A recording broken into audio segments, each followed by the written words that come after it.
الحمد لله رب العالمين والصلاة والسلام على رسوله الكريم محمد بن عبد الله الأمين وعلى آله وصحبه أجمعين. أما بعد، فإن الله تبارك وتعالى يقول في كتابه المجيد والفرقان الحميد: أعوذ بالله من الشيطان الرجيم، بسم الله الرحمن الرحيم. لقد كان لكم في رسول الله أسوة حسنة. میرے عزیز طلبہ، نوجوان دوستوں اور ساتھیوں اور میرے دینی بھائیوں، اللہ تعالی نے حضرت آدم علیہ السلام سے لے کر آخری نبی محمد صلی اللہ علیہ وسلم تک سینکڑوں انبیاء کرام بھیجے. انبیاء کرام اپنی قوم کے لیے نمونہ ہوا کرتے تھے. ان کی تعلیمات ایسی ہوتی تھی جس میں لوگوں کے لیے ہدایت کا پیغام ہوتا تھا، اللہ کی خوشنودی ہوتی تھی. آخری نبی محمد صلی اللہ علیہ وسلم جب تشریف لائے تو ان کو دین اسلام عطا کیا گیا. اس دین نے آنے کے بعد تمام ادیان کو منسوخ کر دیا. اب اگر کوئی دین اللہ تعالیٰ کے یہاں قابل قبول ہے تو صرف اور صرف ایک دین ہے جو دین اسلام ہے، جس کو آخری نبی محمد صلی اللہ علیہ وسلم لے کر آئے، اور ساری دنیا کے وہ نبی تھے، ساری دنیا کے رسول تھے. اللہ کے رسول صلی اللہ علیہ وسلم کی تعلیمات سے ہمیں جو پتہ چلتا ہے وہ یہ کہ شریعت جو ہمیں دی گئی ہے وہ شریعت عمل کے لیے دی گئی ہے. ایسا نہیں کہ شریعت پڑھ لی جائے، احکام سے واقف ہو لیا جائے، منہیات کو جان لیا جائے اور پھر اس پر عمل نہ کیا جائے. شریعت اس لیے نہیں آئی ہے. یہ پوری شریعت، پورا نظام حیات، پورا اسلام اللہ نے جو بھیجا ہے وہ اصل میں عمل کے لیے بھیجا ہے. آج ایک بہت بڑی بیماری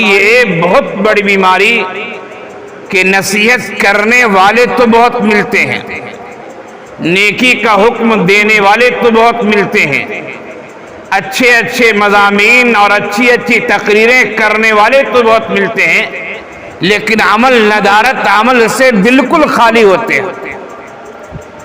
یہ سوشل میڈیا کا زمانہ ہے. ہر آدمی کے ہاتھ میں انٹرنیٹ موجود ہے اور وہ منٹوں اور سیکنڈوں میں کیسی معلومات حاصل کر لیتا ہے. کوئی واقعہ پیش آتا ہے، سینکڑوں لوگ اس پر کامنٹس کرتے ہیں اور مشورے دیتے ہیں، ایسا ہونا چاہیے، ویسا ہونا چاہیے. ٹھیک ہے، مشورے آنے چاہیے، لیکن عملی زندگی میں دیکھیں تو اس چیز کا بالکل فقدان ہوتا ہے. مثال کے طور پر ابھی ایک واقعہ جو بہت گردش کر رہا ہے، آپ نے سنا ہوگا، پڑھا ہوگا، دیکھا ہوگا، جانا ہوگا. عائشہ نام کی جو احمد آباد کی لڑکی تھی، 2 سال پہلے جس کی شادی ہوئی تھی اور شوہر سے انبن ہونے کی وجہ سے یا جہیز کے مسئلے کی وجہ سے یا کوئی اور مسئلہ ہو، اس کی وجہ سے اس نے دل برداشتہ ہو کر خودکشی کر لی. وہ موت کے منہ میں چلی گئی. واقعہ یقیناً غلط ہے، انتہائی غلط ہے. خودکشی تو یوں بھی شریعت میں حرام ہے. ہماری شریعت اسلامیہ خودکشی کو جائز قرار نہیں دیتی ہے. یہ ہمارا جسم، ہماری جان، ہمارے اعضاء، یہ سب اللہ تعالیٰ کی طرف سے امانت ہے. ہم اس کو بیجا استعمال کریں گے تو اللہ تعالیٰ کل قیامت کے دن ہم سے پوچھے گا، بلکہ مرنے کے بعد ہی اس کے نتائج شروع ہو جائیں گے اور ہمیں آئینہ دکھایا جائے گا کہ دیکھو تو نے اچھے کام کیے، برے کام کیے. تو میں یہ کہہ رہا تھا کہ عائشہ نام کی لڑکی نے خودکشی کی.